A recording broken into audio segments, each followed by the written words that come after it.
तानाशाही कर दिया, तानाशाही। शाबाश। तानाशाही।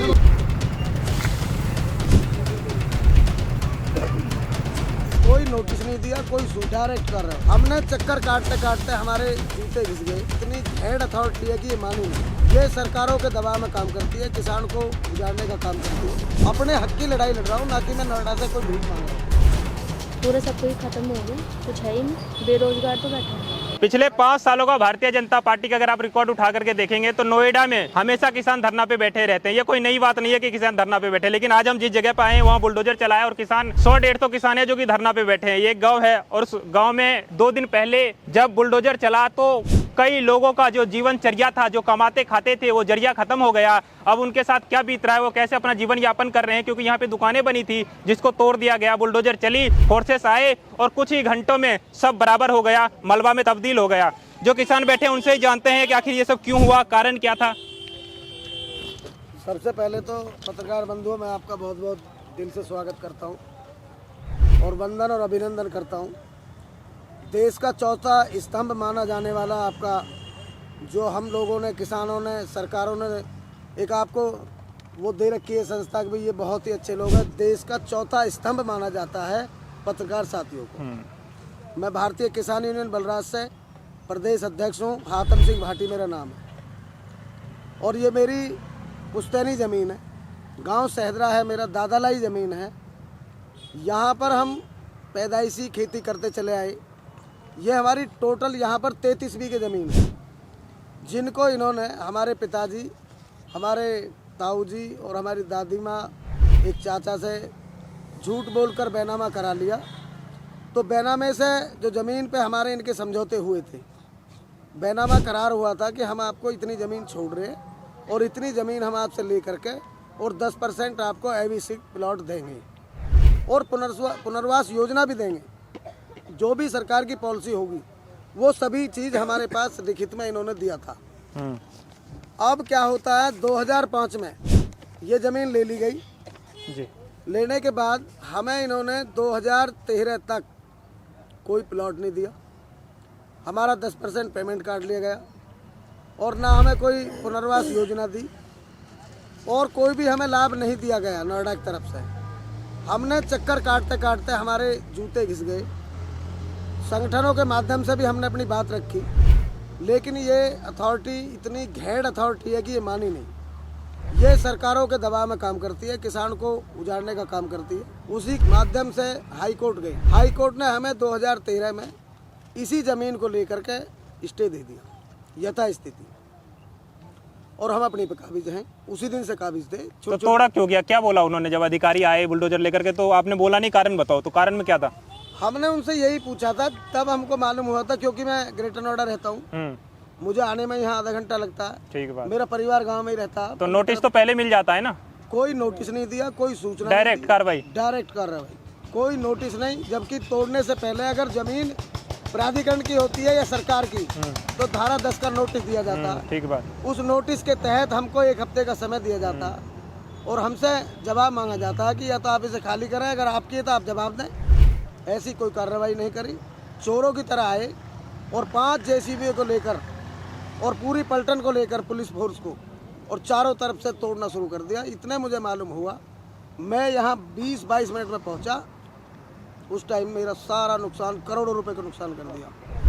ये आपका पर्सनल लड़ाई है या फिर इससे और भी लोगों का जीवन जो है प्रभावित हो रहा है? इससे बहुत लोगों का जीवन प्रभावित हो रहा है। मैं सबके लिए लड़ रहा हूँ और मेरी पर्सनल लड़ाई ये है कि मेरी अपनी ज़मीन है।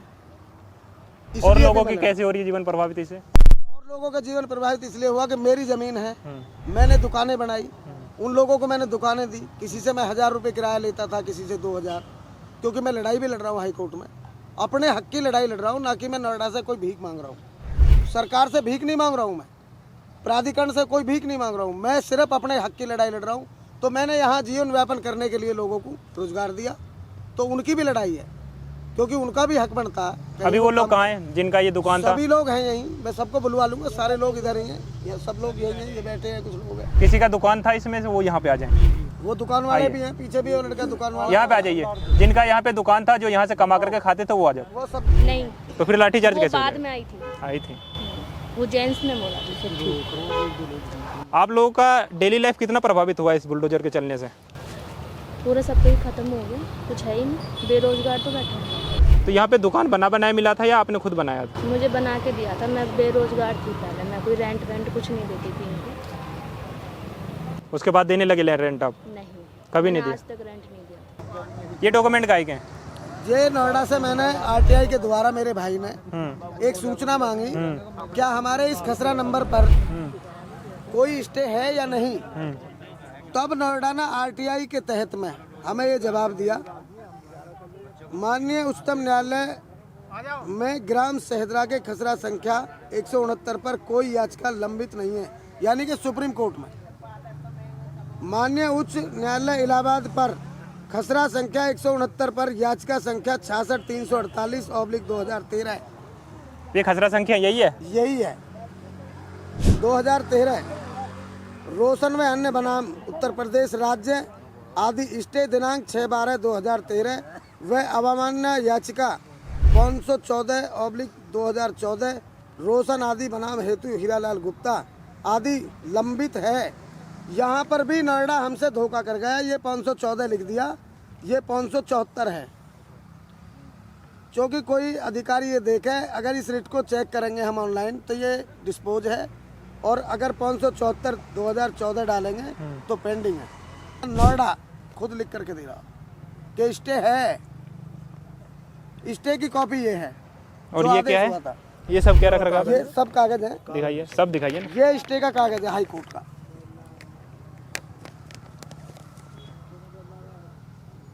अब इसके बाद ये दूसरा कागज मैं आपको दिखाता हूँ जो इन्होंने मेरे यहाँ तोड़फोड़ की थी, जिसकी एक तहरीर लेकर के मैं थाने में गया 15/2/2024 को। 2 दिन पहले? 2 दिन पहले।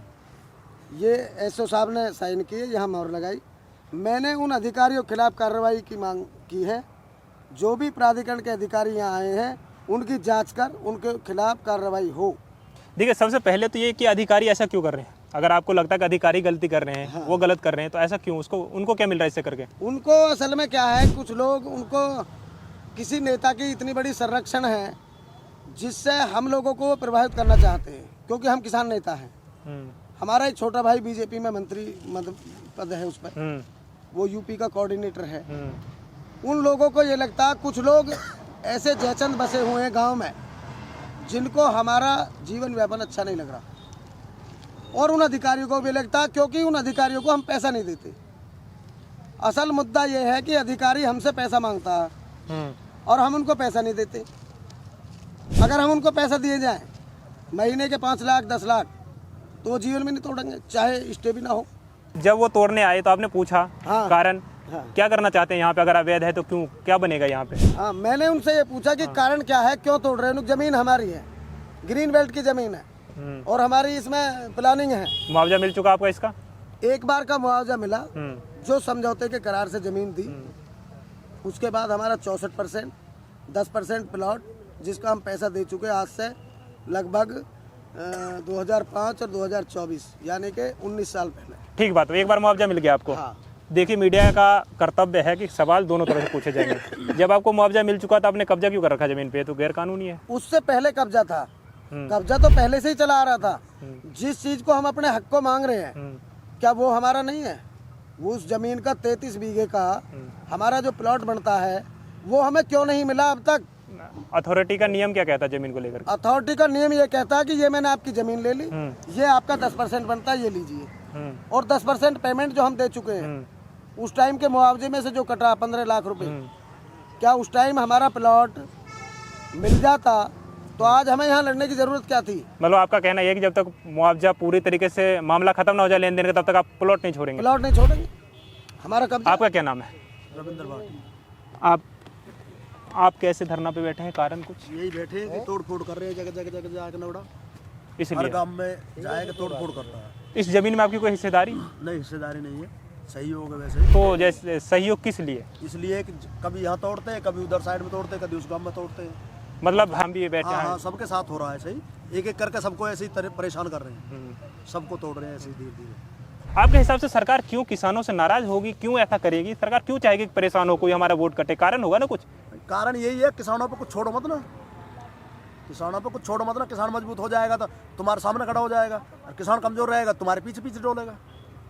ये कारण है और कुछ नहीं है। इसीलिए जो अभी जो बॉर्डर पे चल रहा है उसको लेकर आप क्या सोचते हैं? उसके लिए वो अपने हिसाब से सही कर रहे हैं मांग जो किसानों की। एमएसपी गारंटी किसान मोर्चा बनाया और एमएसपी चाहिए हमें। आप कृषि बिल तीनों बनाए रखें, कोई दिक्कत नहीं है।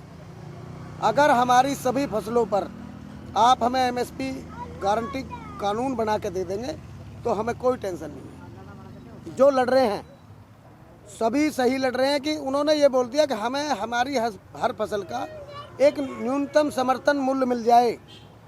गारंटी कानून बना के दे दे सरकार। क्या ज़रूरत है उनको किसानों को बॉर्डर पर जाने की? जब हमने बोला कि आप बिल को बनाए रखें, आप सिर्फ हमें एमएसपी पे गारंटी कानून बना दें, क्यों नहीं बनाया? क्या मोदी जी को पता नहीं था कि तुम्हें ये आंदोलन हाथ जोड़ के वापस लेना पड़ेगा?